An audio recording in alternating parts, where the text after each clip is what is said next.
नमस्कार दोस्तों, आपका स्वागत है हमारे चैनल पर।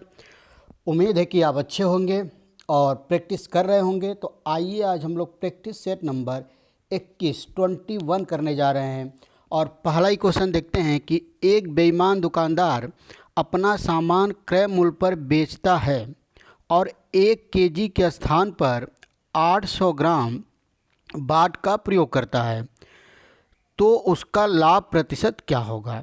मतलब एक दुकानदार ये बोलता है कि हम अपना सामान क्रय मूल्य पर ही आपको बेच रहे हैं, लेकिन 1 केजी के स्थान पर, मतलब जहां उसे 1 किलोग्राम सामान देना चाहिए, 1 किलोग्राम को मतलब आप समझते हैं कि 1000 ग्राम भी बोल सकते हैं।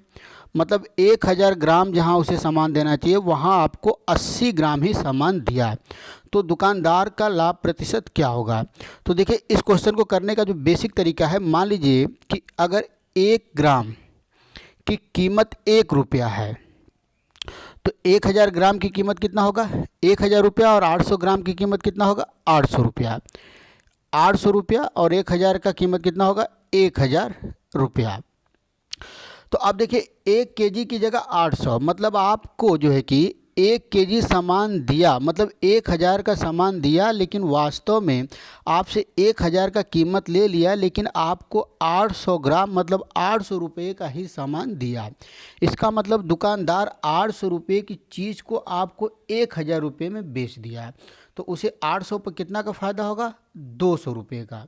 तो एक पर 200 बटा 800 इंटू 100, 100 पर, तो जो 0 0 0 0 2 चौके 8 और 25 कट जाएगा, तो आंसर कितना आ जाएगा, 25%। इसका मतलब दुकानदार को 25% का फ़ायदा हो गया।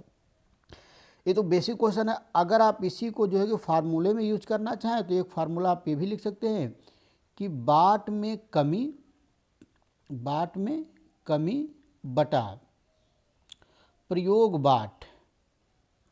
बाट इंटू 100।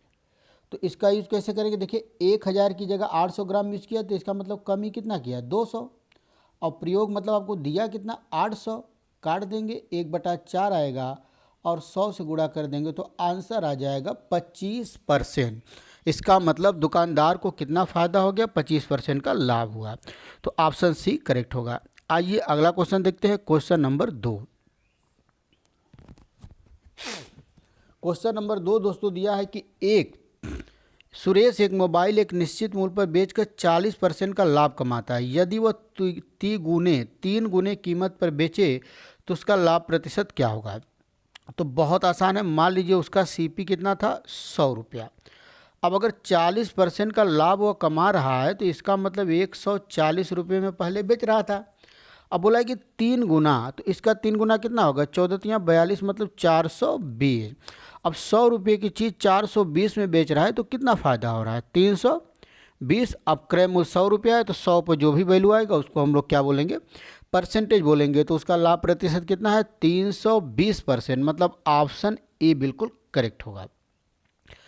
आइए अगला क्वेश्चन देखते हैं, क्वेश्चन नंबर 2 दिया है, साधारण ब्याज का क्वेश्चन है। दिया है कि एक धन साधारण ब्याज पर मूलधन का 9/16 गुना है। यदि ब्याज की दर और समय दोनों का संख्यात्मक मान बराबर है तो ब्याज की दर क्या होगा।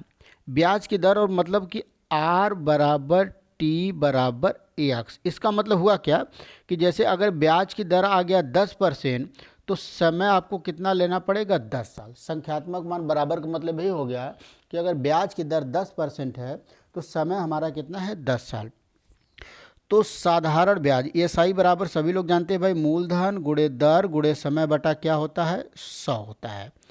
तो जो ब्याज है वो मूलधन का 9/25 है, तो इसका मतलब पी का 9/25 नहीं, 9/16 बराबर पी। आर और ये टी बराबर है, तो इसकी जगह यक्स इंटू यक्स हम माने हैं, बटा में 100। तो पी से पी कट गया, ये गुणा हो जाएगा, इधर यक्स स्क्वायर बराबर ये गुणा होकर 900 बन जाएगा और बटा में 100। तो यक्स बराबर 900 का वर्गमूल आप जानते हैं 3। अच्छा, बटा में 900 बटा में 16 होगा, 100 नहीं होगा, 900 बटा में 16, 900 बटा में 16। तो यक्स बराबर 30/4। इसका मतलब 15/2%। 30/4 का मतलब 15/2%। तो ब्याज की दर कितना है? 15/2%। मतलब ऑप्शन सी हमारा बिल्कुल सही है। आइए अगला क्वेश्चन देखते हैं, क्वेश्चन नंबर 4।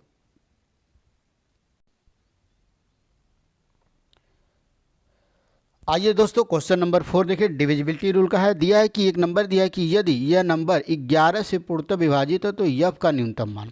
नंबर दिया है 3, 7, 1, एफ 8, 2, 5। तो 11 का डिविजिबिलिटी रूल क्या होता है? एकांतर अंकों के योगफल का अंतर। एकांतर अंकों का मतलब 1, 3 + 1 + 8 + 5। तो कितना होगा? 3 1 4 और 8 12, 12 5 17, फिर माइनस 7 एफ और 2। तो एक बार फिर देख लेते हैं, 7 दूसरा स्थान, फिर चौथा, फिर पांचवा नहीं, फिर छठवां। तो 7 एफ और 2, तो 7 दूनी 9, तो ब्रैकेट में हो जाएगा 9 + एफ। माइनस करेंगे 17 - 9 - एफ, तो 17 में से 9 गया तो 8 - एफ बचा। अगर यह संख्या 11 से विभाजित होगा तो ये पूरी संख्या भी 11 से विभाजित होगी। तो 11 से विभाजित होने के लिए एफ का मान यहाँ पर 8 होना पड़ेगा, क्योंकि एफ का मान 8 हो जाएगा तो 0 आ जाएगा। और 0 आप जानते हैं कि 0 ही एक ऐसा नंबर है जो सभी नंबर से डिविजिबल है। या तो यहाँ पर 0 आ जाए तो 11 का मल्टीपल आ जाए। तो 11 का मल्टीपल आने के लिए हमको एफ की वैल्यू 19 रखना पड़ेगा। और आप जानते हैं कि ये सभी डिजिट है और डिजिट ये 0 से लेके 9 तक ही हम केवल ले सकते हैं, इसीलिए एफ की वैल्यू हमको 8 ही लेना पड़ेगा।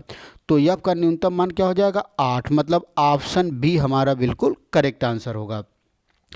आइए अगला क्वेश्चन देखते हैं, क्वेश्चन नंबर 5। दिया है कि सुमित 600 रुपया 6% साधारण ब्याज की दर से उधार लेता है तो 4 साल बाद उसे कितनी राशि वापस करना पड़ेगा?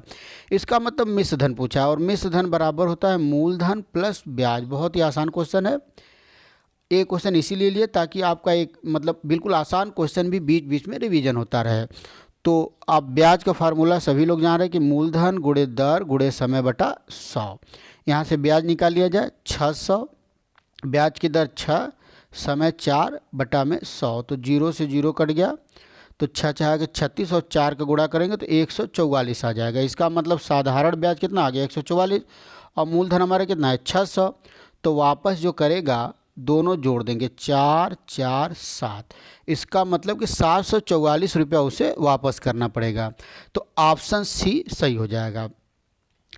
आइए अगला क्वेश्चन देखते हैं, क्वेश्चन नंबर 6। इस तरह का क्वेश्चन कई बार हम लोग कर चुके हैं। इस तरह के क्वेश्चन को मैं बार बार लेता हूं क्योंकि कई बार एग्जाम में आ चुका है, ताकि आपको इस तरह का क्वेश्चन बिल्कुल याद हो जाए। तो एग्जाम में आए तो आपको बिल्कुल सोचना ना पड़े कि इस क्वेश्चन को हमको करना कैसे है। क्वेश्चन पढ़ते ही जैसे दिया है कि एक दुकानदार फल खरीदते और बेचते समय 13% का धोखा करता है तो उसका कुल लाभ प्रतिशत। तो तुरंत x + y + XY बटा में 100। यहाँ x भी 13% है और y भी हमारा 13% है। तो तुरंत आप लगाएंगे 13 + 13 + 13 गुणे 13 बटा में 100। तो 13 13 कितना हो जाएगा भाई? 26। और यहाँ पर 169/100 करेंगे तो ये आ जाएगा 26 + 1.69। इसको जोड़ दे रहे होंगे हम लोग, आ जाएगा 27.69%। इसका मतलब उसे कुल जो लाभ हुआ है 27.69%। मतलब ऑप्शन बी बिल्कुल करेक्ट हो जाएगा। ऑप्शन बी ही इसका सही आंसर है। आइए अगला क्वेश्चन देखते हैं, क्वेश्चन नंबर 7। क्वेश्चन नंबर 7 दिया है कि एक वस्तु को 4% और 12% के लाभ पर बेचने पर दोनों के विक्रय मूल्य में 3 रुपये का अंतर है, तो दोनों के विक्रय मूल्य का अनुपात क्या होगा? तो मान लीजिए कोई वस्तु रही होगी जिसकी सीपी कितना है? 100। तो एक बार 4% के लाभ पर बेचेगा तो हमारा जो SP1 आएगा वो आएगा 104। और दूसरी बार जब 12% के लाभ पर बेचेगा तो SP2 आएगा 112। तो अब दोनों के विक्रय मूल्य का अनुपात पूछा है, तो इसका कोई मतलब नहीं। ये जो दिया हुआ है डायरेक्ट यहाँ पर हम लोग 104 और 112 का ही रेशियो निकाल लिया जाए, क्योंकि दोनों के विक्रय मूल्य का अनुपात पूछा और दोनों का विक्रय मूल्य है ही है। और रेशियो जब भी पूछेगा तो एक्चुअल वैल्यू की ज़रूरत हम लोग को कुछ नहीं है। तो यहाँ पर देखिए तो यहाँ पर जो है कि रेशियो आ जाएगा, 2 से काटेंगे, 2 5 10, 2 दूना के 4, 2 5 10, 2 6 12, फिर 2 से कटेगा, 2 दूना 4, 2 के 12, और यहाँ पर हो जाएगा 2 दूना 28। तो ये हो जाएगा 13/14। इसका मतलब आंसर आ जाएगा 13:14। तो ऑप्शन ए बिल्कुल करेक्ट होगा। आइए अगला क्वेश्चन देखते हैं, क्वेश्चन नंबर 8। बहुत ही अच्छा दिया है क्वेश्चन।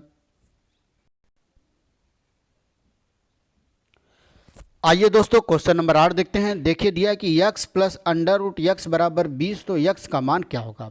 एक तो तरीका ये है कि x की वैल्यू को उधर हम लोग ले जाएं और स्क्वायर करें, क्वाड्रेटिक इक्वेशन बना के सॉल्व करें। और दूसरा तरीका ये है कि देखिए यहाँ पर अंडर रूट में x प्लस अंडर रूट में x बराबर 20 दिया है। अब यहाँ पर एक ही नंबर ऑप्शन में दिख रहा है जिसका परफेक्ट स्क्वायर हम लोग निकाल सकते हैं, वो 16 है। तो अगर x की वैल्यू 16 लेते हैं तो 16 हो जाएगा, अंडर रूट में 16, और 16 का वर्गमूल हम लोग जानते हैं 4, और जोड़ देंगे आंसर आ जाएगा 20, और ये राइट हैंड साइड के बराबर हो जाएगा। इसका मतलब कि इसका आंसर 16 सही होगा, ऑप्शन बी। ऑप्शन से बहुत ही जल्दी हो गया। या तो आप बेसिक तरीके से करना चाहें तो अंडर रूट एक्स को इधर रहने दीजिए, 20 माइनस एक्स को इधर लीजिए, फिर दोनों तरफ का स्क्वायर किया जाएगा, फिर क्वाड्रेटिक इक्वेशन हम लोग का बनेगा, लेकिन वो बड़ा हो जाएगा। तो ये बिल्कुल आसान क्वेश्चन है, तो इसलिए हम लोग इसको ऑप्शन से ही तुरंत सॉल्व कर देंगे। आइए अगला क्वेश्चन देखते हैं, क्वेश्चन नंबर 9। क्वेश्चन नंबर 9 दिया है कि ए, बी और सी किसी काम को 784 रुपया में पूरा करने का ठेका लेते हैं। ए और बी एक साथ काम का 23/28 भाग पूरा कर देते हैं, तो सी की मजदूरी क्या होगी। अब देखिए टोटल जो काम है, टोटल जो वर्क है वो होगा 1। अब इसमें से ए और बी 23/28 कर दिए, तो सी का कितना किया होगा, 1 माइनस 23/28, तो ये आ जाएगा 5/28। तो सी काम का 5/28 भाग किया, तो इसे मजदूरी भी इसका 5/28 ही मिलेगा। तो 784 का 5/28 निकाल लिया जाएगा, ये 28 बार में पूरा कट जाएगा। तो 28 गुणे 5 करेंगे, 8 5 40, 4 बच गया, 5 दूना के 10, 4 14, 140 रुपया। इसका मतलब कि सी को कितना मजदूरी मिला होगा, 140 रुपया। मतलब ऑप्शन बी बिल्कुल सही आंसर होगा। आइए अगला क्वेश्चन देखते हैं, क्वेश्चन नंबर 10। दिया है कि 1 से 9 तक के सभी संख्याओं के वर्गों का योगफल। तो हम लोग इसका मतलब ये हुआ कि 1 का स्क्वायर प्लस 2 का स्क्वायर प्लस 3 का स्क्वायर और dot dot dot plus n का स्क्वायर। अगर n प्राकृतिक संख्याओं के वर्गों का योगफल का एक फार्मूला हम लोग जानते हैं, 1/6 n ब्रैकेट में n + 1 इंटू 2n + 1 होगा। तो यहाँ हमको 9 तक ही निकालना है, n की वैल्यू 9 ही दिया है, तो यहाँ पर रखेंगे 9, और 9 + 1 करेंगे तो आ जाएगा 10, और 9 दूना के 18, और 1 जोड़ देंगे तो 19। तो काट दिया जाएगा, 3 3 के 9, 3 दूना के 6, 2 5 10, तो ये हो जाएगा 3 5 15, 15 गुणे 19, 3 5 15 गुणे 19।